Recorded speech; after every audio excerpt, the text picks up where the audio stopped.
Malam itu begitu sunyi. Hanya suara jangkrik dan desir angin malam yang terdengar di desa Kalimalang.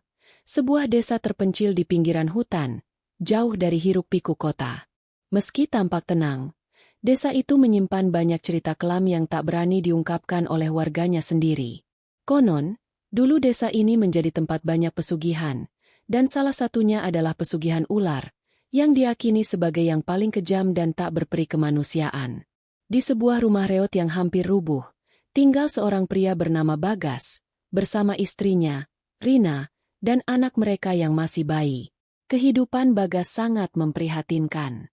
Ia bekerja serabutan, kadang jadi kuli bangunan, kadang mencangkul sawah orang, tapi hasilnya nyaris tak cukup untuk makan sehari-hari. Utang semakin menumpuk, dan bayi mereka sedang sakit keras namun tak bisa dibawa ke dokter karena ketiadaan uang. "Mas, kita harus bawa Dika ke puskesmas. Badannya panas banget dari semalam," lirih Rina sambil membasuh kepala bayinya dengan air hangat. Bagas hanya diam menatap anaknya dengan mata sayu. Bukan karena dia tak peduli, tapi karena dia benar-benar tak berdaya. Besok Mas cari pinjaman lagi," jawab Bagas, setengah putus asa. Tapi siapa lagi yang mau meminjamkan uang pada Bagas? Di desa itu, nama Bagas sudah seperti kutukan. Dikenal miskin dan peminjam yang tak pernah bisa mengembalikan. Ketika malam semakin larut dan Rina tertidur karena kelelahan merawat anak, Bagas duduk sendiri di luar rumah. Pandangannya kosong, pikirannya kacau. Tiba-tiba, dari kejauhan, ia melihat sosok tua bertudung hitam berdiri di tengah kabut yang turun dari arah hutan. Sosok itu tidak bergerak, hanya berdiri mematung. Bagas merinding. "Siapa itu?" gumamnya. Sosok itu kemudian melangkah perlahan, lalu menghilang seakan ditelan gelapnya malam. Bagas pun cepat-cepat masuk ke dalam rumah, menutup pintu rapat. Tapi dalam hatinya, ia tahu, malam itu bukan malam biasa. Sesuatu sedang mengintainya, sesuatu yang kuno dan berbahaya. Kalau hidup begini terus, anakku bisa mati. Apa gunanya jadi manusia kalau tak bisa menafkahi keluarga? Apa aku harus mencari jalan lain? Pagi harinya, saat Bagas pergi ke warung mencari pinjaman, ia bertemu seorang pria tua yang tak dikenalnya sebelumnya. Pria itu mendekatinya dan berkata, "Kalau kamu ingin cepat kaya, kamu harus berani bayar harga. Harga yang tak semua orang sanggup bayar." Bagas menoleh cepat, tapi pria itu sudah menghilang, seolah tak pernah ada. Pagi itu, udara di desa Kalimalang terasa lebih pengap dari biasanya. Bagas melangkah gontai di jalanan tanah berbatu menuju warung milik Pak Sarmo, satu-satunya tempat yang kadang masih bersedia memberi utang. Namun baru beberapa langkah dari rumah, ia kembali teringat dengan kejadian aneh semalam. Siapa sebenarnya orang tua itu? Apa maksudnya? Bayar harga? Apa dia cuma orang gila? Pikirnya sambil menggeleng pelan. Setibanya di warung, harapan Bagas kembali pupus. "Wah, Gas, maaf. Ya, aku juga lagi susah. Uang hasil panen belum cair," ujar Pak Sarmo sambil menyodorkan rokok murahan, tanda empati yang hampa. Bagas menerima rokok itu, tapi hatinya sudah remuk. Anaknya masih demam tinggi, istrinya tak berhenti menangis di rumah. Tak ada bantuan, tak ada harapan. Dunia serasa menelannya hidup-hidup. Saat hendak kembali pulang, seorang wanita tua yang dikenal sebagai Mak Lijah, tiba-tiba menyapanya dari bawah pohon beringin tua. "Kamu butuh uang, Bagas?" "Aku tahu," katanya dengan suara serak dan datar. Bagas menoleh cepat. Wajahnya bingung dan curiga. "Iya, semua orang juga tahu aku miskin, Mak," jawabnya dingin. Tapi Mak Lijah mendekat, menatapnya lurus. "Tapi gak semua orang tahu kamu sedang diambang keputusasaan. Aku bisa bantu. Tapi ini bukan bantuan biasa. Ini perjanjian." Bagas terdiam. Kata, "perjanjian," membuat bulu kuduknya berdiri. "Perjanjian apa maksud, Mak?" tanyanya ragu. Mak Lijah tersenyum tipis. Wajahnya tampak lebih menyeramkan dari biasanya. "Kau datang saja nanti malam ke rumahku. Kalau benar-benar siap, aku akan perkenalkan padamu jalan keluar yang tak pernah gagal, selama kau sanggup menanggung syaratnya. Bagas pulang dengan pikiran yang bercabang. Ia belum menjawab tawaran Mak Lijah. Tapi seolah ada bisikan dalam hatinya, halus, memaksa, dan menyesatkan, yang berkata, "Anakmu akan sembuh. Rina akan bahagia. Asal kau rela memberikan satu nyawa." Sementara di rumah, Rina mencuci pakaian sambil sesekali mengusap kepala bayi mereka yang masih panas. Ia menatap cemas ke arah sumur tua di samping rumah. Karena beberapa hari terakhir ia sering melihat bayangan seperti sisik ular yang bergerak di dalam air sumur. "Ah, mungkin aku cuma capek," bisiknya. Tapi entah kenapa, mata bayi mereka mendadak terbuka dan menatap kosong ke arah sumur, lalu menangis keras tanpa sebab. Malam tiba. Bagas berdiri di depan rumah Mak Lijah. Angin malam menusuk tulang, dan suasana desa terasa sangat berbeda. Tak ada suara, tak ada binatang. Hanya keheningan. Pintu rumah Mak Lijah terbuka perlahan. Seakan sudah tahu Bagas akan datang. "Masuk. Bagas. Aku sudah siapkan, dia sedang menunggumu." Pintu kayu rumah Mak Lijah berderit pelan ketika Bagas melangkah masuk. Bau dupa menyengat hidung, dan asap tebal menyelimuti ruangan sempit itu. Di pojok ruangan, ada altar tua berhiaskan tulang-tulang kecil dan sesajen yang tak wajar, darah ayam, bunga layu, dan sebuah topeng berbentuk kepala ular dengan mata merah menyala seperti bara api. Mak Lijah duduk bersila di hadapan altar, bibirnya berkomat kamit, seakan berbicara dengan sesuatu yang tak terlihat. "Kau terlambat datang, tapi dia tetap bersedia menerimamu," ucap Mak Lijah tanpa menoleh. Bagas berdiri kaku. Udara di dalam ruangan semakin dingin dan berat. "Siapa?" "Dia, itu, Mak?" tanya Bagas pelan. Mak Lijah tersenyum samar, lalu perlahan membuka matanya yang tampak berbeda. Matanya kini seperti mata ular, kuning dan bersinar. Ia menunjuk ke altar. "Penyembah terakhir di desa ini sudah lama mati. Sekarang, giliranmu yang meneruskan jejaknya. Pesugihan ini bukan pesugihan sembarangan. Ini kekuatan tua. Ular penjaga tanah. Raja kegelapan yang haus akan persembahan." Bagas menelan ludah. Kepalanya pening.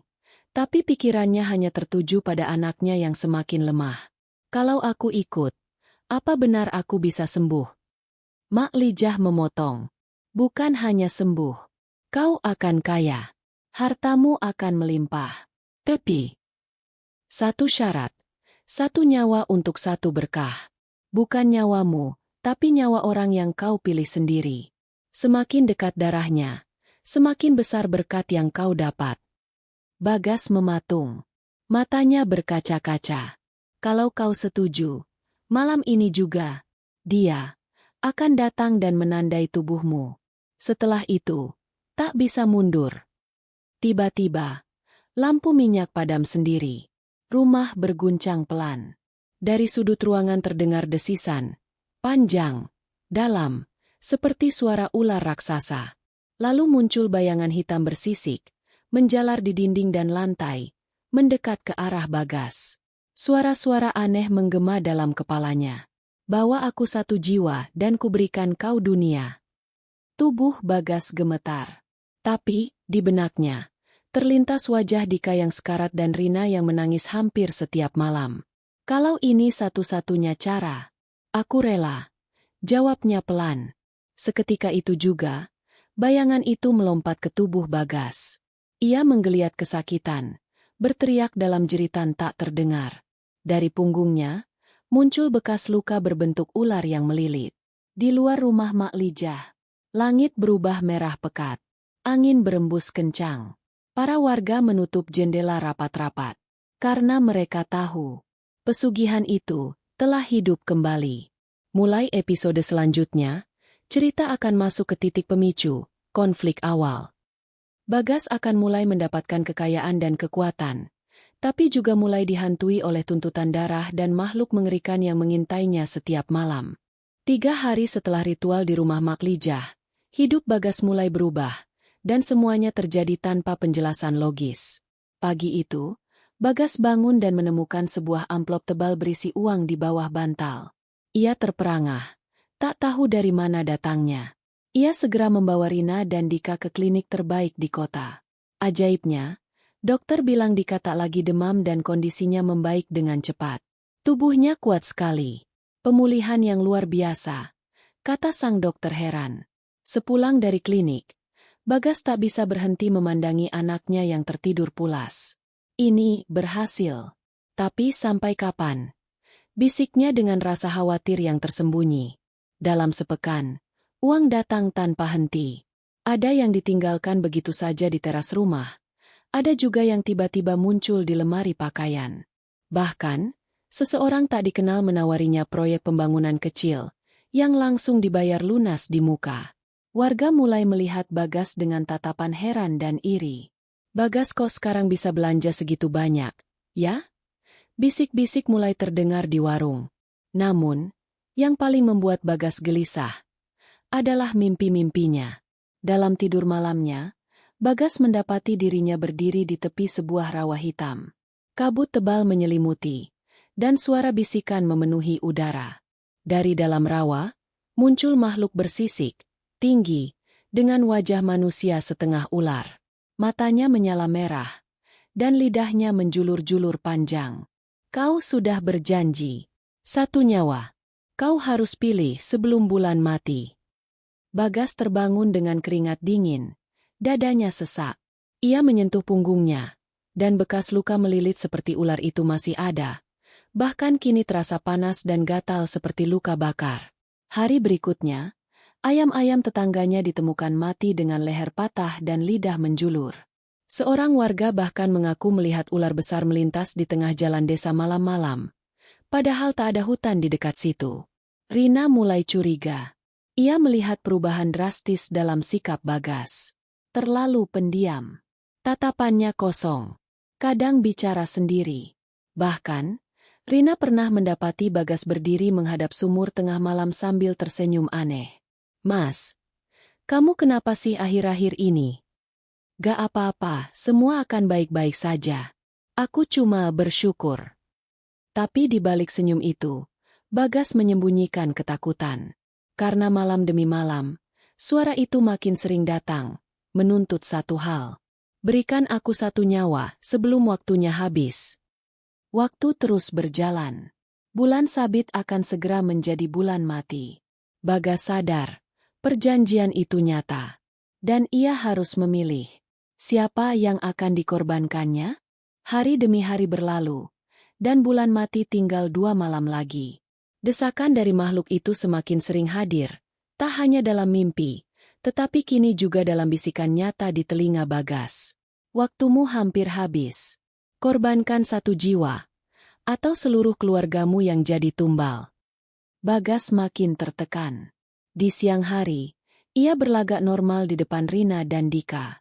Tapi saat malam tiba, ia terus dihantui suara desisan dan bayangan ular bersisik besar yang menyelinap di dinding rumah. Tak sanggup menahan rasa takut, Bagas kembali mendatangi Mak Lijah.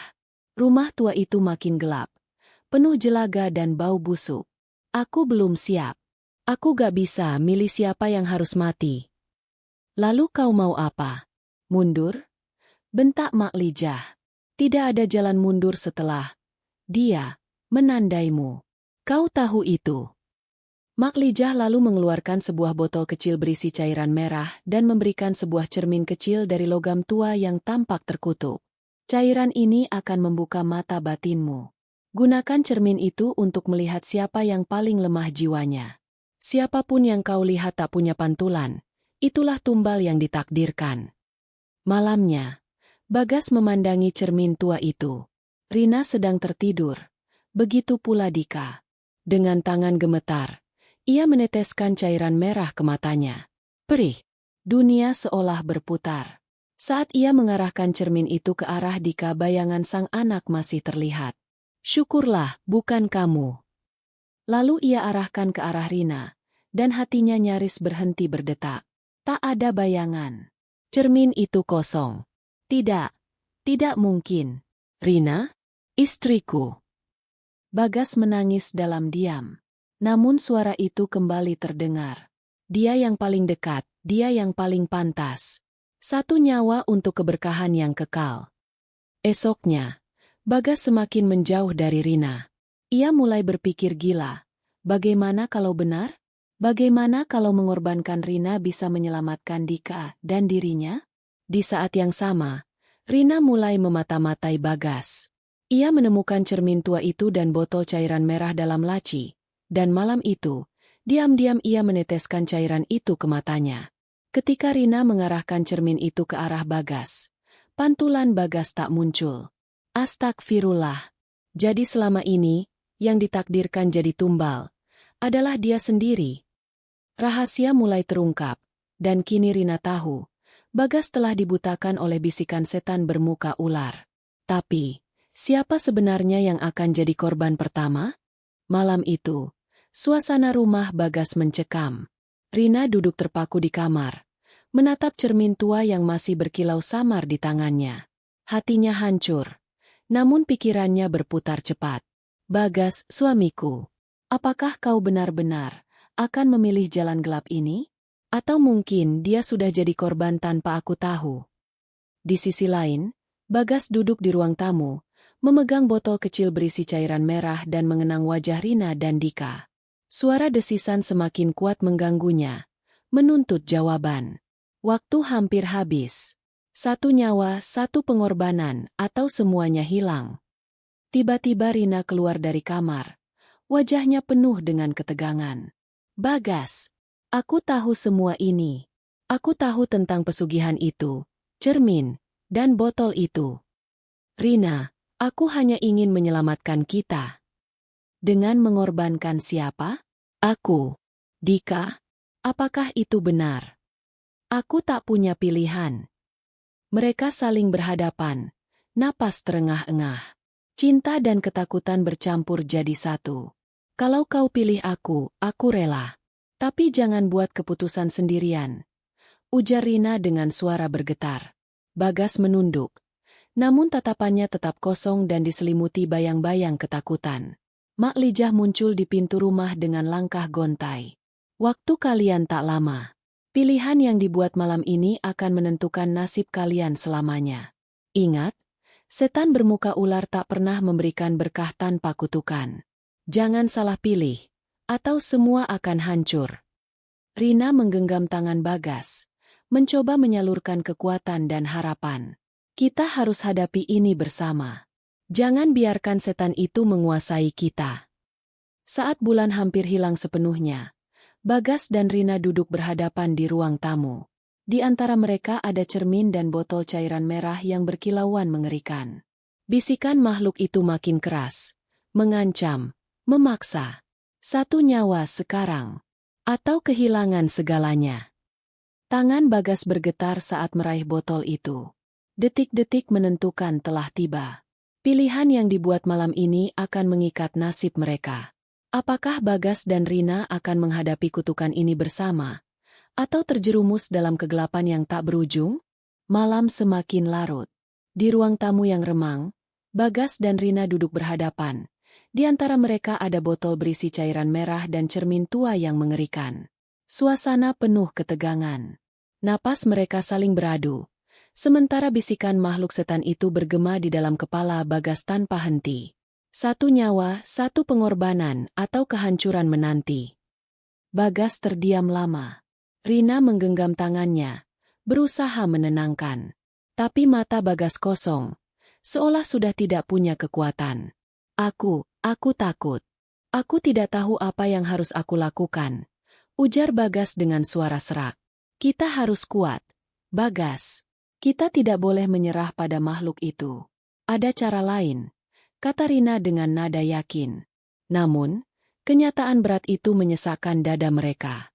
Keesokan harinya, tekanan mulai muncul dari berbagai arah. Tetangga mulai menggosipkan kemakmuran Bagas yang tiba-tiba menimbulkan iri dan permusuhan.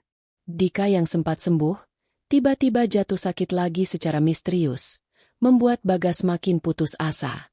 Mak Lijah memperingatkan bahwa setiap perjanjian setan selalu mengikat dengan harga mahal, dan mungkin korban pertama bukan satu-satunya. Bagas merasa dunia semakin berat di pundaknya.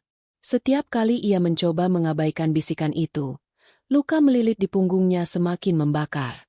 Rina dan Bagas sepakat mencari pertolongan lain. Mereka menemui seorang dukun berbeda yang katanya ahli dalam menangkal pesugihan dan ilmu hitam.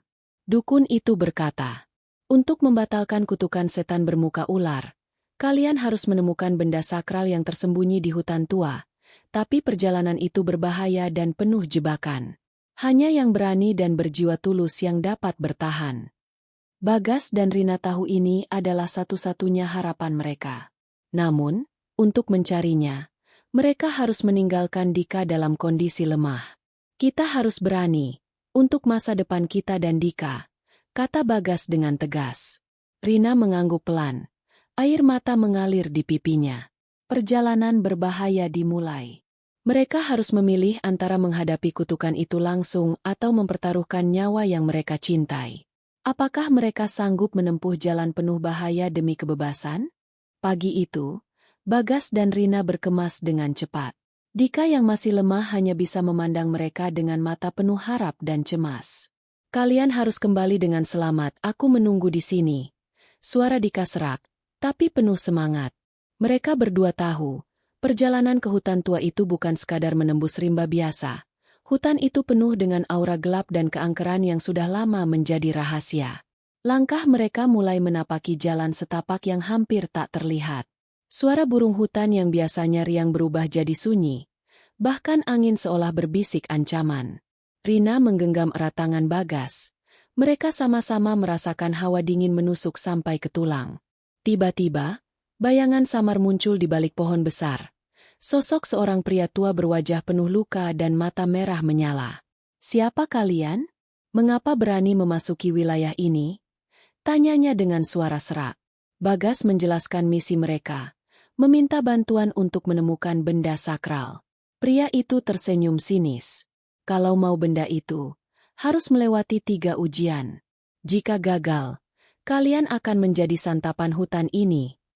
Ujian pertama adalah menghadapi bayangan terdalam di dalam diri mereka sendiri. Bagas melihat bayangan Dika yang tersiksa, sementara Rina melihat dirinya sendiri terpisah dari keluarga. Mereka hampir putus asa, tapi saling menguatkan dan melewati ujian itu dengan keberanian. Saat malam tiba, mereka mendirikan tenda seadanya. Suara-suara aneh mengelilingi mereka, tawa menyeramkan dan bisikan yang menggoda. Rina mulai merasa sesuatu mengawasi dari kegelapan. "Bagas, aku merasa ada yang mengikutimu. Kita harus waspada. Setan bermuka ular mungkin sudah dekat." Perjalanan berbahaya makin dalam dan mengancam. Mereka harus melewati ujian dan ancaman supernatural untuk mencapai benda sakral itu. Apakah mereka siap menghadapi kegelapan yang lebih pekat? Fajar mulai menyingsing, tetapi hutan tua itu tetap menyimpan aura mencekam. Bagas dan Rina melanjutkan perjalanan menuju tempat yang ditunjukkan oleh pria tua tadi. Di tengah rimba lebat, mereka menemukan sebuah danau kecil yang airnya berwarna hitam pekat, berkilau seperti cermin gelap. Pria tua itu berkata, "Ini adalah ujian kedua. Kalian harus menatap ke dalam danau ini dan menghadapi bayangan hitam yang muncul. Jika kalian takut atau lari, kalian akan hilang untuk selamanya." Bagas dan Rina bergantian menatap permukaan air danau. Tiba-tiba, bayangan hitam muncul dan mulai menggerogoti pikiran mereka. Bagas melihat masa lalunya yang penuh kesalahan dan kegagalan. Suara-suara yang meragukan dirinya. Rina digoda oleh bayangan yang memanipulasi rasa takutnya akan kehilangan Bagas dan Dika.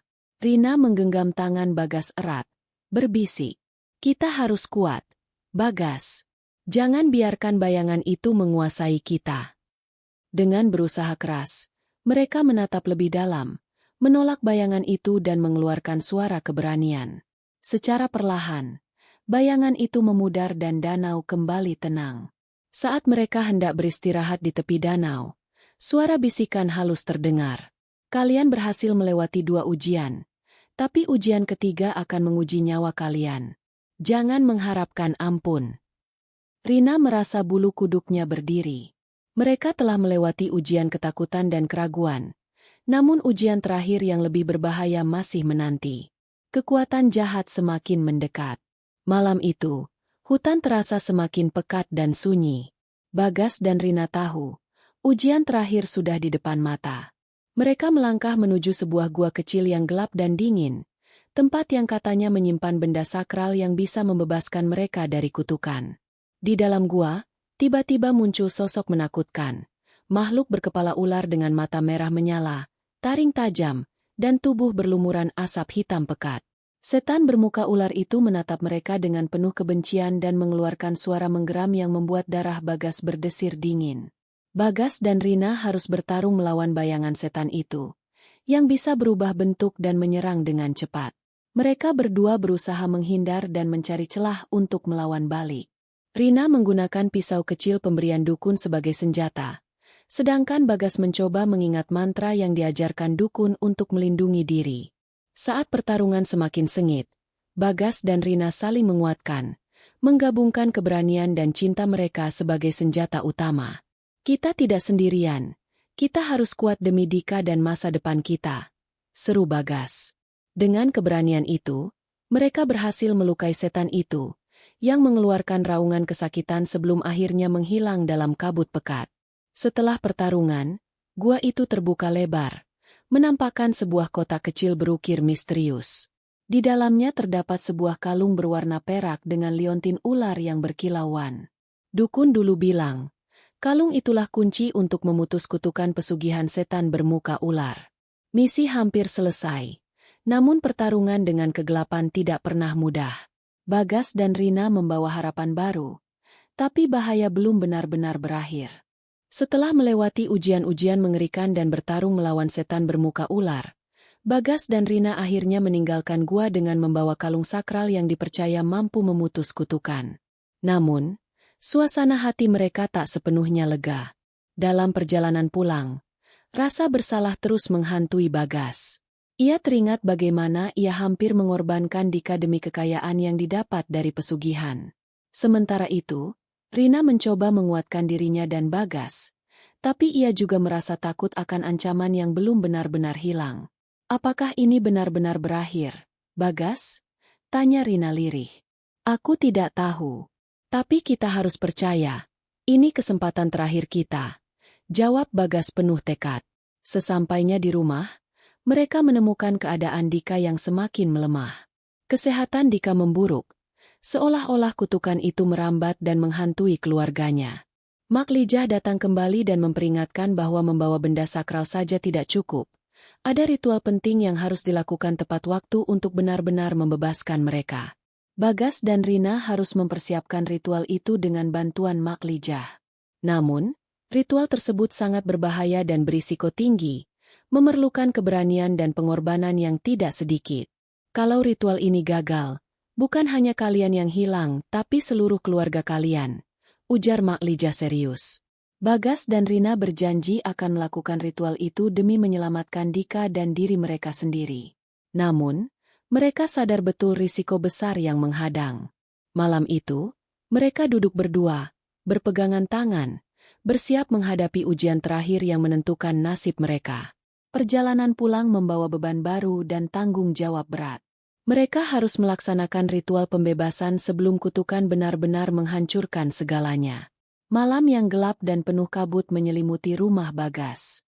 Dengan suasana penuh ketegangan, Bagas dan Rina bersama Mak Lijah mulai menyiapkan ritual penebusan yang dipercaya mampu memutus kutukan pesugihan setan bermuka ular. Mak Lijah menata lilin-lilin hitam dan putih di sekitar rumah, menyalakan dupa dengan aroma tajam yang menusuk. Di tengah ruangan, sebuah lingkaran mantra digambar dengan menggunakan abu dupa dan darah ayam hitam. Ritual ini bukan sekadar pengorbanan biasa, tapi pertaruhan nyawa, kata Mak Lijah tegas. Kalian harus fokus. Jangan biarkan pikiran kalian terpecah. Saat ritual dimulai, hawa dingin mencekam menyebar di ruangan. Tiba-tiba, muncul bayangan hitam berwujud setan bermuka ular yang lebih besar dan mengerikan dari sebelumnya. Setan itu mengamuk, mencoba menggagalkan ritual dengan teror dan bisikan-bisikan jahat yang menyesatkan. Bagas dan Rina bergandengan tangan, berusaha melawan rasa takut yang mencoba melemahkan mereka. Rina hampir kehilangan kesadaran saat bayangan setan mencoba menjerat jiwanya dengan kenangan-kenangan buruk. Namun, Bagas menyerukan mantra pelindung yang dia hafal dengan penuh keyakinan. Kita harus percaya pada kekuatan cinta dan ketulusan, bukan pada kekuatan gelap. Dengan kekuatan cinta dan tekad yang kuat, mereka terus melanjutkan ritual meski tubuh dan jiwa mereka terasa seperti terbakar. Lilin-lilin mulai padam satu persatu, asap hitam yang melingkupi ruangan mulai menghilang, dan setan bermuka ular pun perlahan menghilang dengan jeritan kesakitan. Rina dan Bagas merasakan beban berat yang selama ini menghantui mereka perlahan terangkat. Ritual penebusan berhasil, tetapi mereka tahu perjalanan belum sepenuhnya selesai. Kutukan mulai pudar, namun bayangan gelap masih menyisakan ancaman. Malam setelah ritual, suasana rumah Bagas dan Rina terasa berbeda. Udara lebih ringan, tapi kedamaian itu masih terganggu bayangan ketakutan yang belum benar-benar hilang. Dika, yang sempat sakit parah, mulai menunjukkan tanda-tanda pulih. Namun, Bagas tahu, kesembuhan Dika bukanlah akhir dari penderitaan mereka. Mak Lijah memperingatkan bahwa meskipun kutukan utama telah diputus, akibat dari pesugihan tersebut akan meninggalkan luka yang mendalam, baik secara fisik maupun mental. Keluarga Bagas mulai merasakan dampak dari masa lalu yang kelam. Orang-orang yang dulu terlibat dalam pesugihan, termasuk beberapa kerabat, mulai jatuh sakit secara misterius dan meninggal satu persatu. Bagas merasakan beban berat, seolah-olah ada balasan atas semua tindakan yang pernah dilakukan demi kekayaan. Rina yang awalnya penuh semangat, mulai menunjukkan perubahan perilaku. Kadang ia tampak murung, sering berbicara sendiri, dan terlihat seperti menahan rasa sakit yang tak terlihat. Bagas merasa cemas dan berusaha mencari tahu apa yang terjadi pada istrinya. Bagas menemui Mak Lijah lagi untuk meminta petunjuk. Mak Lijah mengatakan bahwa kutukan itu memiliki cabang yang masih aktif, dan harus segera diselesaikan sebelum semakin parah. Mak Lijah memberikan sebuah mantra khusus yang harus diucapkan untuk mengusir sisa-sisa kutukan itu. Meskipun ritual berhasil, dampak pesugihan masih membayangi. Bagas dan Rina harus menghadapi ujian berat berikutnya demi menyelamatkan diri dan keluarga mereka. Setelah menerima mantra khusus dari Mak Lijah, Bagas bertekad untuk melawan sisa kutukan yang masih mengintai keluarganya. Namun, ia tahu bahwa tugas ini bukanlah hal mudah dan bisa berakibat fatal. Malam itu, Bagas mempersiapkan diri dan keluarganya. Ia mengajak Rina dan Dika ke ruang tengah rumah, mengelilingi lilin putih yang menyala lembut. Suasana hening, hanya terdengar suara napas mereka yang bergetar. Kita harus lakukan ini bersama. Aku tidak akan menyerah, kata Bagas penuh keyakinan. Dengan suara mantap, Bagas mulai mengucapkan mantra yang diberikan Mak Lijah. Perlahan, udara di sekitar mereka mulai berubah, terasa hangat dan bercahaya lembut. Rina menggenggam tangan Dika erat-erat, menatap mata suaminya penuh harap. Tiba-tiba, bayangan gelap muncul di sudut ruangan. Sosok yang tampak seperti manusia tapi wajahnya tak jelas, berkabut, dan berbisik dengan suara mengerikan. Makhluk itu adalah manifestasi sisa kutukan yang belum lenyap, mencoba menggoyahkan keteguhan hati Bagas. Bagas tak bergeming. Ia terus mengucapkan mantra dengan penuh kepercayaan, menolak terbuai oleh bisikan-bisikan jahat. Sementara itu, Rina dan Dika juga ikut melafalkan doa-doa perlindungan, memperkuat kekuatan batin keluarga kecil itu. Secara perlahan, makhluk lam itu mulai menghilang, tercabut dari dunia nyata oleh kekuatan mantra dan doa yang mengalir deras dari ketiga insan ini. Suasana menjadi damai kembali. Cahaya lilin menerangi ruangan yang tadinya dipenuhi kegelapan. Bagas dan keluarganya berhasil mengusir sisa kutukan, menguatkan harapan untuk hidup baru yang bebas dari bayang-bayang kelam. Meski sisa kutukan sudah terkikis, Bagas menyadari bahwa ada harga yang harus dibayar atas pesugihan yang pernah ia jalani. Suatu malam, ia mendapat pesan gelap dari dunia lain yang mengancam keselamatan keluarganya. Saat Bagas tengah terlelap, muncul sosok misterius dalam mimpinya. Makhluk setan bermuka ular yang dulu dihadapi kembali dengan tatapan mengancam. Kau pikir bisa bebas begitu saja? Harga harus dibayar. Nyawa yang kau cintai akan jadi gantinya. Bagas terbangun dengan keringat dingin. Hatinya berdegup kencang. Ia segera membangunkan Rina dan Mak Lijah untuk berdiskusi mencari jalan keluar. Mereka menyadari bahwa untuk benar-benar bebas dari kutukan, salah satu dari mereka harus melakukan pengorbanan besar. Mak Lijah menawarkan diri sebagai pengorbanan, mengingat ia sudah lama berhubungan dengan dunia gaib dan siap menanggung konsekuensi. Namun, Bagas menolak, ingin melindungi semua orang yang dicintainya. Akhirnya, Bagas memutuskan untuk menghadapi setan bermuka ular secara langsung, demi menyelamatkan keluarganya dari ancaman akhir yang mematikan. Ia mempersiapkan diri dengan segala kekuatan yang dimilikinya, termasuk mantra-mantra sakral dan keberanian tak tergoyahkan. Pertaruhan hidup mati di depan mata. Bagas harus berhadapan langsung dengan setan bermuka ular untuk menebus dosa masa lalu dan menyelamatkan masa depan keluarganya. Malam itu, Bagas memutuskan untuk menghadapi setan bermuka ular secara langsung. Dengan tekad bulat, ia memasuki hutan terlarang di pinggiran desa, tempat makhluk itu diakini bersemayam.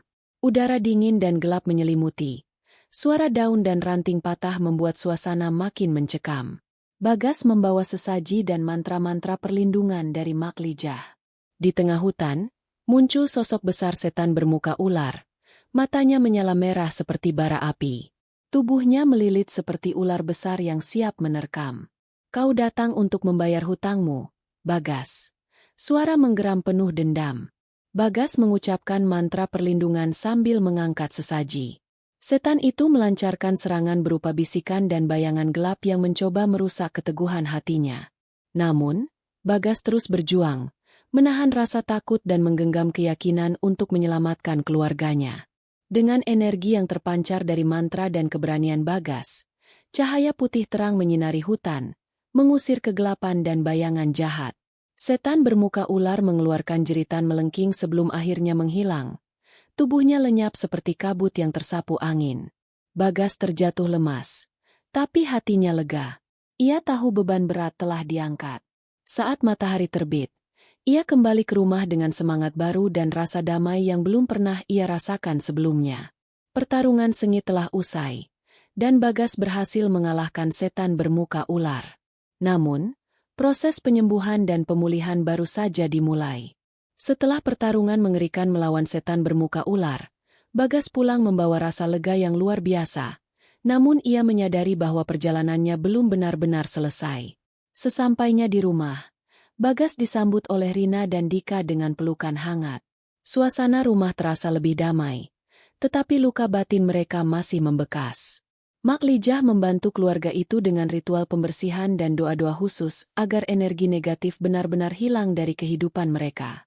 Bagas dan Rina mulai melakukan refleksi dan introspeksi, belajar menghargai hal-hal kecil dan kehidupan yang jujur tanpa bergantung pada kekuatan gelap.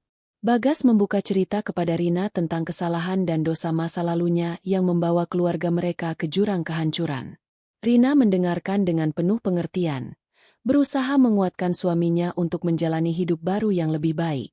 Keluarga kecil itu mulai merajut kembali hubungan yang sempat retak, berusaha membangun masa depan tanpa bayang-bayang pesugihan dan kutukan. Bagas berjanji pada diri sendiri untuk menjaga keluarganya dengan cara yang benar, belajar dari kesalahan dan menjaga hati agar tak terjerumus lagi. Meski perjalanan penyembuhan masih panjang, Bagas dan keluarganya mulai menemukan cahaya harapan baru untuk hidup yang lebih baik dan penuh kedamaian. Setelah perjuangan panjang dan penuh luka, Bagas dan keluarganya mulai menata ulang hidup mereka dengan penuh kesadaran dan harapan. Pagi itu, sinar matahari menembus jendela rumah mereka, seolah menyambut babak baru dalam hidup Bagas, Rina, dan Dika.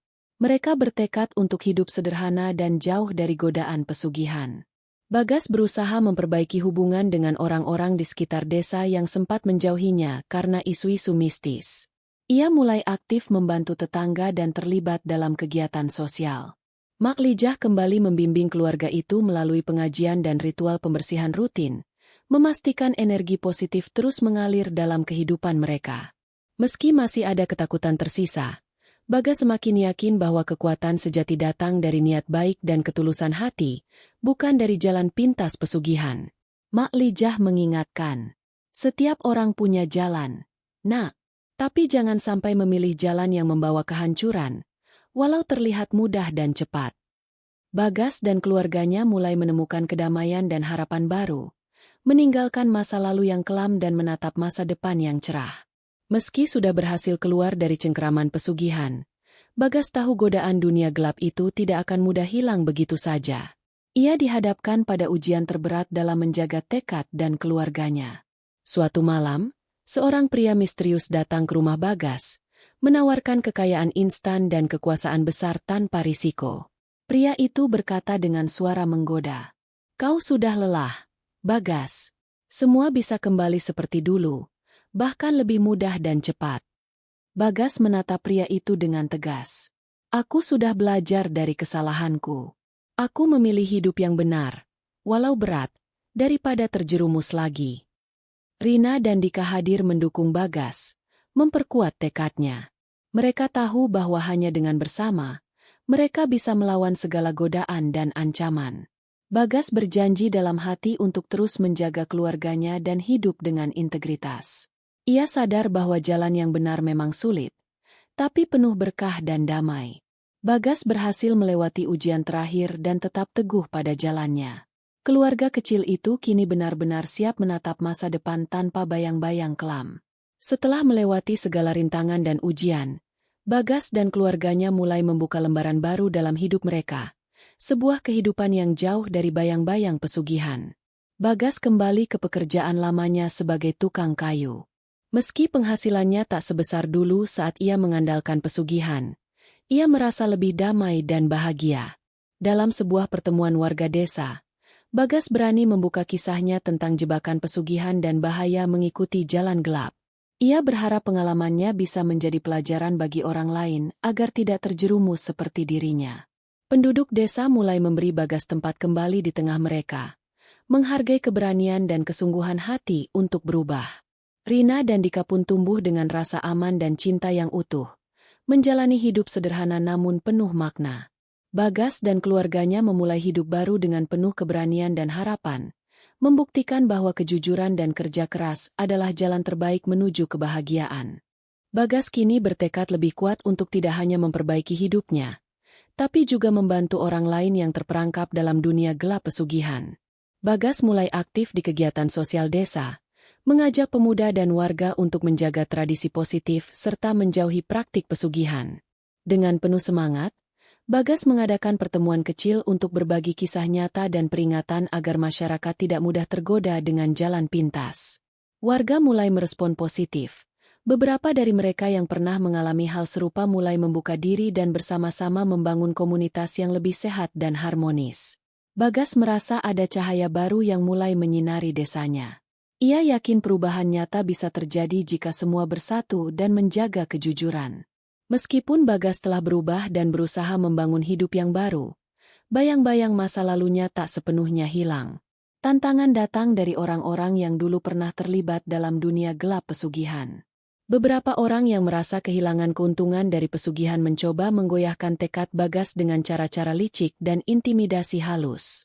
Bagas menghadapi ancaman itu dengan kepala dingin dan hati yang tegar. Ia tak ingin terjerumus kembali, sekaligus ingin menjaga keamanan keluarganya dan warga desa. Rina, Dika, dan para tetangga berdiri kokoh mendukung Bagas, memperkuat solidaritas komunitas untuk melawan tekanan dari mereka yang ingin mempertahankan dunia gelap pesugihan. Walau teruji, Bagas semakin yakin bahwa hanya dengan kebenaran dan kebersamaan, mereka bisa menyingkirkan bayang-bayang masa lalu dan menciptakan masa depan yang cerah. Bagas dan komunitas desa berjuang bersama menghadapi ancaman, menjaga tekad dan memperkuat harapan untuk hidup yang lebih baik. Setelah segala perjuangan dan pengorbanan, Bagas dan keluarganya akhirnya benar-benar keluar dari jeratan dunia gelap pesugihan. Ini adalah babak akhir yang penuh makna, pelajaran, dan harapan. Bagas duduk bersama Rina dan Dika di teras rumah sederhana mereka. Suasana tenang mengisi malam itu, jauh dari kegelisahan masa lalu. Bagas berkata dengan senyum tulus, "Kita mungkin tak kaya harta, tapi kaya akan cinta dan kedamaian. Itu yang terpenting." Bagas memutuskan untuk memaafkan mereka yang pernah mengajak dan menjerumuskannya ke dunia pesugihan. Ia percaya, kebencian hanya akan mengikat jiwa pada kegelapan. Bagas semakin aktif menjadi penggerak kebaikan di desa. Ia mengajarkan nilai kerja keras, kejujuran, dan kekuatan doa kepada semua generasi muda. Mak Lijah datang mengunjungi Bagas. Dengan suara lembut penuh kebijaksanaan ia berkata, "Anakku, kau telah melewati ujian berat dan terlahir kembali. Ingatlah, kekuatan sejati ada pada hati yang tulus dan niat yang bersih." Kisah Bagas menjadi legenda kecil di desa itu, menjadi pengingat bagi siapapun bahwa jalan pintas dengan pesugihan membawa kehancuran, dan hanya kerja keras serta ketulusan yang membangun kehidupan sejati. Bagas dan keluarganya hidup damai, menebar kebaikan, dan menjadi cahaya bagi banyak orang yang ingin menghindari kegelapan pesugihan.